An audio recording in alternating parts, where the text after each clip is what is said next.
Hey guys, welcome back to part number 2 of my current build series, which is for the 132nd Trumpeter Mig-29SMT. This guy.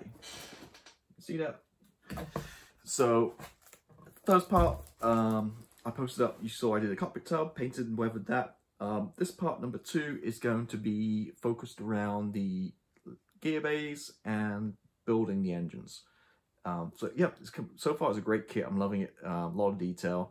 The only thing I'd say is the sprue gates are a little bit big, clunky, in some awkward places. So there's a little bit of cleanup needed. And some parts aren't quite fitting great. It's nothing major at all. It's just some of the pieces are slightly too big. So it's literally just standing fraction of a millimeter off, and then they slot right in. So that's really the main thing. So let me switch the camera down, and I'll show you kind of where I'm up to and kind of talk you through those kind of steps. Right, so this is where I'm up to. So this is an upper fuselage, but pretty much the same as what you saw last time we did the cockpit part number 1. All I've done since then is I've added a couple of clear parts, a little clear part back here. Let me get something to point with. See better. So it's a clear part right here and one underneath the HUD. Looking at reference pictures, has a slight yellow hue, like yellow kind of to it. So on the underside, I painted it with Tamiya, whatever the number is, but clear yellow. I hand brushed it with a lot of retarder, kind of, so you're going to get the brush marks and just put a coat underneath it. So just gives you that slight yellow. So that's really it on the cockpit tub. You've seen that in the part number 1 where I went through all that. The other thing is I added the 2 grills right here. The P came with it.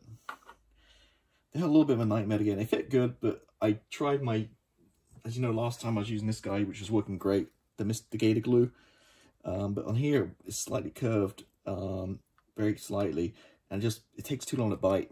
It wasn't biting quick enough to get it kind of flat, so I had to use a little bit of super glue.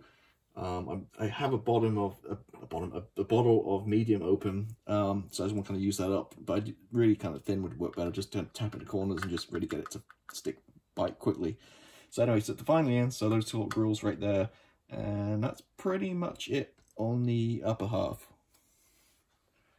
So most of the work, as you can see, is on the lower part, the gear bays. So let's start with the nose gear, which is the first part we did. You have 2 sides, kind of a bottom and end, so it's basically 4 parts that make this up. The fit there was absolutely perfect, no complaints at all. And I kind of mentioned in the last video, I hate putting landing gear on before, you know, until I'm I like to do it the very last thing after I've painted and primed and weathered and all that kind of stuff, because they just break off or get in the way. So I looked and actually different ways, and there's no way I could do it without getting this piece in now. So there's tons more landing gear pieces part of this. This is just the main strut. The rest of it I can do, obviously add at a later date once I get to that stage. So this right now is just the main strut. You had to do it when I assembled this. There's no other way of getting it in there. It just secures on both sides, kind of fills as you stick the sides on. One nice feature with this too is one side has a square and one side has a circle, so you definitely get it facing the right way. Those guys who follow, you guys who follow my channel know when I built the Vigan, the 72nd scale special hobby one a couple of months ago, I inadvertently put landing gear on backwards, the nose gear, but hey ho. So this time actually at least has like a little thing, so you can't do that. It has, like I say, a square and a circle, so make sure you face it, line the right way. So I did a bare minimum I could for now, so I got the bay in, which glues from the other side. Again, that's a perfect fit. And just the main strut in there. So if I kind of show the instructions real quick, come back to the page. This is step number 7. See, all of this goes into the gear, nose gear, but I only put an E5 as the only part I installed. All the rest of it, this is the metal part, and all these other little bits and bobs that go on here in detail, and wheels and the rest of it, and I can just do later. So yeah, just slots right in there, and I'll build it once I get to that stage. So what I'm going to do is, I think the Russian jets, it's grey, so the gear will paint it grey. I just have to be careful and paint this, I guess, white for the main strut. There's a little bit of flash there I need to clean up, I've noticed on the camera. But so that's that part. Moving back to the main landing gear bays. Again, no problem. This piece goes in, and then this piece at the back goes in. One tip I'd say is at these little oxygen bottles, whatever they are, to glue those to this piece before you stick it in. it makes it a little bit easier. That one I did afterwards, it was tricky. On this side, I put those pieces onto this side before I stuck the whole piece in. It was way easier. Like with the front, I had to, there's no way about it, I had to put the main kind of bracket for the gear in as well at this stage. Again, it's not, this one's not going to be so bad, it's just a little piece, and then from here, this is where you build off the main gear. But you really have to put it, well, the instructor says put it in before you put the sides, but I glued the side on, and then what happened is, because it's loose, there's some flex, so I could just flex it, you know, a millimeter, and just slot it right in and glue it, so it slots in, and it's fully secure now. I think if once this piece is attached to the upper, once this lower piece is attached to the upper half, you're not going to have the flex, so you're not going to again be able to get that in. Being a size of aircraft this is, and the weight and everything, I think it's important to make sure these, you know, the landing gear has a really kind of good foundation, is really strong. If you're starting cutting stuff and gluing it afterwards and everything, it's going to affect the integrity. So, unfortunately, in this case, at the end, this is not a big deal. These two at the back, but the nose gear, you know, can get away a little bit, but there's no way of doing it. You have to get that in now, from what I've seen. The only thing I've done on these like little pieces, this is one of those parts where it's like, do I do it now? Do I do it later? I think they're pretty kind of sturdy. So I added these guys on the wings. I'm not sure exactly what they are. And then add a little photo etch in there on each side. And a couple of hooks. And this kind of guy, lump, whatever it's for at the bottom here. Glued that on too. So the very small pitot tubes and antenna and that kind of stuff goes on the very end, but these bits are a little bit bigger and stronger.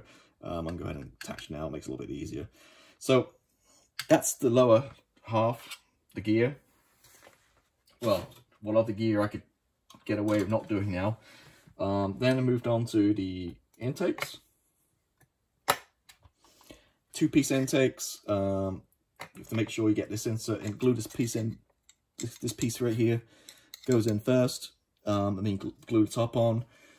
The fit was okay. Did have seam lines. It's been a long time since I've done a two-piece intake, or especially in this kind of size and scale. So I kind of forgot somewhat how to get rid of the seam line. So I tried a few different ways on these to see what works. So I think the first thing I tried was just brushing down a coat of service primer. That didn't really work. I still saw the lines. So then I moved on to, I think, Vallejo putty. Again, that didn't really work 100%. Then I tried Mr. Sosa 500, which really is just the same as this.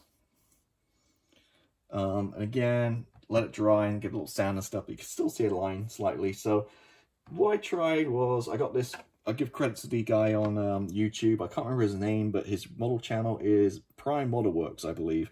A couple of years ago or a year ago, I saw a video about his fella. He always uses super glue mixed with metallic pigments.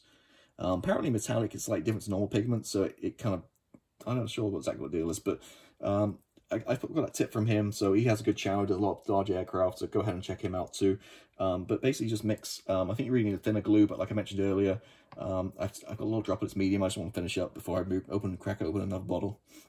So just basically make a slurry. So a little bit of pigment with the glue, make like a slurry, and then I kind of, with a toothpick,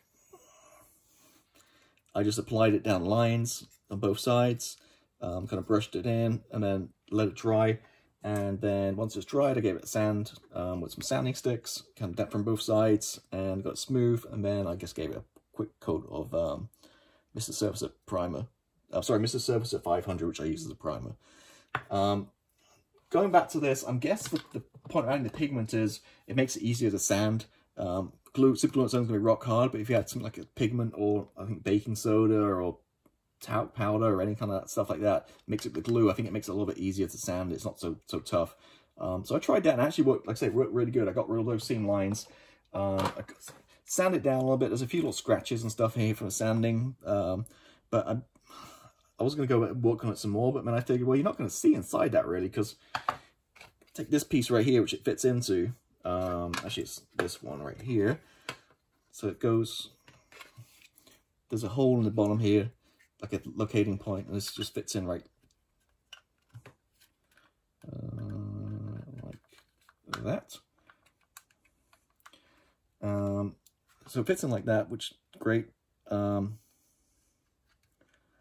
But what's going to happen is the engine's going to go right behind it. So once the engine's behind it, it's dark, so you're not going to, you can see two down it, right? Unless you shine a flashlight down it, which nobody's ever going to do. When it's sat on the shelf, you're not going to see down there at all. So it's just going to be darkness. Obviously, it's going to be painted white, I think it is, or whatever color the intake, white or gray, or whatever it is down there. But yeah, so I think it's good the way it is. If I hold it to the light, you might be able to see down. You see there's a few little scratch marks and stuff, but I think these things, you know, it's a jet engine exhaust, so these things aren't in mint condition anyway. There's always going to be some kind of marks and stuff. So I think I'm kind of happy where that is. And like I said, once it's in there, you're not going to see all the way down. So I cut one part out, this piece, and just glued a piece on the front here. You get the option of open or closed. I guess if you went with closed, then it saves the whole, you don't even worry about sanding these down or doing seam lines because you're not going to see it. So did open, just again, like something a little bit different. And so it just locates into that, like so. That just glues into like that. I'm going to paint it first, I think. That's the one side on the, well, the lower right, but when it flips around, which we'll talk about in the engines in a minute, is actually the left side, obviously, but you're looking upside down. So basically it's just actually a pretty nice fit. It's easy, it just clicks in there. That's tab back here. It pushes down. Now the only problem I see is on here, back here there's might be a problem on the back. So I think what I'm gonna have to do when I attach it is, I think you really need to take care of this part first at the back. Actually, it's not in right now. That's not in, okay. I've not glued it, so it's not in properly, that's why it's not seating. But so you can see it has like a little bit of a step. You can't see that. I'm trying to get it in the camera. Turn it up the other way. See the back. So I think the way to do it is to push it. If you put some pressure on, push it down, you hear a lot of clicks. So I think you got to start back here, and then probably this side I would go, because, and then the inside not really gonna see so much. So I'd probably go definitely back here is the place to hit glue first when I do start it, and then the rest kind of fits pretty nicely, and then you can see it gets that iconic kind of Mig-29 shape. I'll hold it to the camera. That's hard for you sight guys to see the camera angle and stuff, but it's there you can see probably better that way. It's upside down, but so it fits like that. So that's one exhaust, so it fits pretty good. No real concerns, just, you know, cleaning up the parts and stuff, and then made the engines. Nothing really to talk about there, just follow the instructions. Went together good. Again, a few locating points and stuff to sand down. This top part you're not going to see. This is where it attaches to the aircraft, so this seam line here you don't really need to worry about. It's just going to be hidden inside the aircraft. So there's a couple of parts go on back. You can see here on the screw, there's still 4 parts for each engine. So I left those off because obviously I need to paint it. So I need to paint, you know, paint these fan blades, and then a couple parts goes on the front, and then the same exhaust nozzles go on the back. But I want to paint this first, and a couple more fans and stuff go on. Just makes it easier for painting to leave those 2 parts off each end. What did I label them? Because it's slightly different, left and right. So my plan with this guy was I was gonna have one on a dolly next to the aircraft, but looking at the instructions kind of further on here, it looks like it works perfectly with the panels, where, find it, maybe this step here you can see better. You can see these panels right here. You can leave them off. So I mean, so rather than putting an engine on dolly, I can have an engine in here in the back, and maybe paint one, have the other one just regular, you know, with a shroud on it. But I can leave that whole back panel off, and you can see some really nice engine detail down there. So rather than a dolly, I think that's what I'm going to do. I'm just going to have probably the left engine just exposed, and the cover maybe, or maybe I might think about maybe some, I'll look how the fit is. Either clip it on so you can pull it off, or maybe a couple of magnets or something, so you just remove that. So yeah, I think probably, I don't think I need to worry about having two exposed. I think I'll do one just kind of covered up normally. Kind of one covered up, and then one exposed like that, which is kind of cool. So yeah, really nice detail on these engines. You guys see that? Not sure if I really need to do any wiring or anything extra. I think for what it is, it's pretty cool. It's going to be, like I say, that top part you're not going to see. That's where it fixes the aircraft. If I kind of put it, I'll show you. One thing to note too, I label them left and right, put instructions. But one thing to note as well, this left and right as you look at it upside down. So it says left engine, but it's not really the left engine, because if I kind of show you the underside, to me, this is upside down. Left engine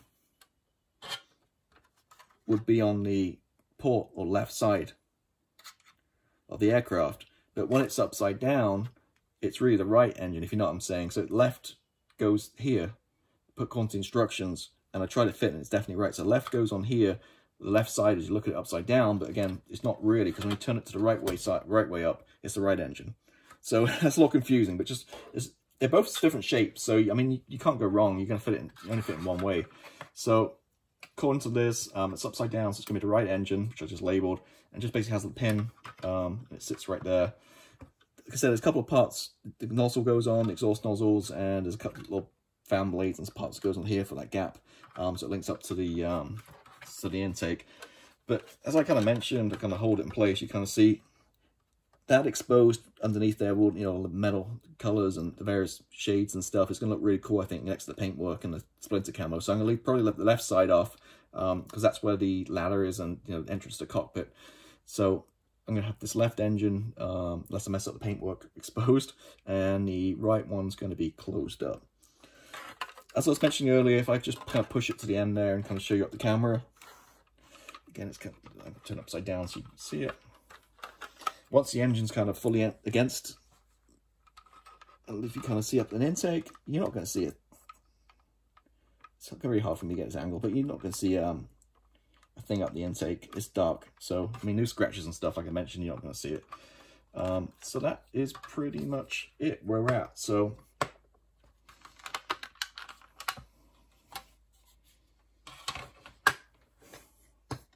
next for me is I'm going to paint the intakes, the inside of the intakes. I'm gonna get them assembled and then get them on, and then probably work on painting the engines, or at least get put one engine glued in and finished up, and then the other one I'll start painting, and we'll probably add that later. Just going through the instructions here. I think actually I probably could build the whole thing and just put that at the very end, just kind of slide it in and attach it probably. We'll see as we get further on the build. But it's making great progress, really great kit. Just a little frustrating, some of these parts don't fit good. So I did forget to mention was a little bit of a nightmare I had with this part on the front. This panel right here, there's different variants. So this panel, you got to glue in. It didn't want to fit at all. It was like most of these parts, it's slightly too big, like a millimeter out. So I really had to kind of sand, and then like behind it, there's like a ledge where it sits on. So I really had to, with a scraper, just scrape along and make that, it stuck out a little bit. So I had to this kind of stuck about a millimeter out from the edge. So I had to really or maybe half a millimeter. So I really had to kind of scrape the inside ledge, and then on inside of this too, and sand it and stuff. And then eventually I got it to kind of sit flush. It's still, you can see there, it still sits a little, it fits perfectly at top, but it's maybe like half a millimeter too low against the side of the fuselage. So I just need to sand that little piece too, so it joins up with the lower fuselage really good. But just things like that. It's a great, fantastic kit, don't get me wrong. The detail was amazing. I'm not sure you can really see on the camera, but the engine detail is really nice. One thing is, I didn't realize too, looking for the instructions, it comes with the tow bar and the ladder as well, which is kind of a nice little touch to make like a little diorama kind of thing. But yeah, just a little bit, some of these pieces, just the tolerance are just maybe like half a millimeter or a millimeter out, and just affects that build. So it's not difficult stuff, it's just making sure before you glue anything, just fit it and make sure it fits. And if it doesn't, just look where it doesn't fit, and just, you know, keep sanding and little pieces and going till it feels fit. And then, like I say, with that panel at the side, it's just keep working on it for, you know, for 10-15 minutes. But it's not like a Tamiya kit where that F14 where everything just drops in place and you shake it and it's good to go. This one does need a little bit of work, but like I say, it's not, so far it's not a bunch of filling and stuff. It's just really just sanding, getting those parts slightly smaller so they fit into the gap. That's the thing. I think maybe when they did CAD design or whatever, they didn't take any tolerance. Maybe the pieces they made was a perfect size to what they cut out, but by the time you add glue and the rest of the stuff, it just doesn't fit. So yeah, that's the only thing. But again, I won't let that turn you off this kit at all. It's a fantastic kit, loving it. As I mentioned last video, it's not a huge size. It's, it's a decent size. Even though it's 32nd scale, it's not going to take up the whole room or anything. It'll still fit on the shelf pretty nicely. But that's where I'm at. So I'm going to end the video now, and I'll see you guys with part number 3. And again, in a few more days, part number 3, I'll finish off building these intakes, work on some more of the airframe, we're getting that together, and maybe start work on painting one of these engines. But again, as always, thank you for watching. Any questions, feel free to let me know. I'm happy to help. Put it in the comments below. If you do subscribe or add a notification, then next time I do post a video, you'll see and you'll be able to watch it in my next parts, and hopefully find this useful. So stay safe, everybody. Happy modeling, and see you next time. Goodbye.